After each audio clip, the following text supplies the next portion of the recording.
রে বাংলাদেশের মেরে তুই এই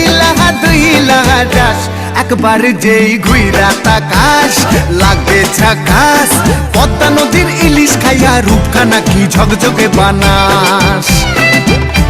একবার যেই ঘুইরা তাকাস লাগে ঝাকাস পদ্মা নদীর ইলিশ খাইয়া রূপখানা কি ঝকঝকে বানাস ওলালা ওলালা ওলালা হু ওলালা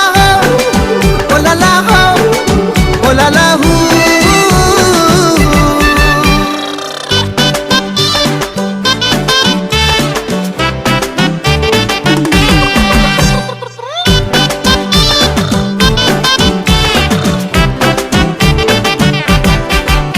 তোর ঠুমক ঠুমক চাল আর চিকন চিকন গাল আহার আগের এমন তেজ যেন লাল মরিচ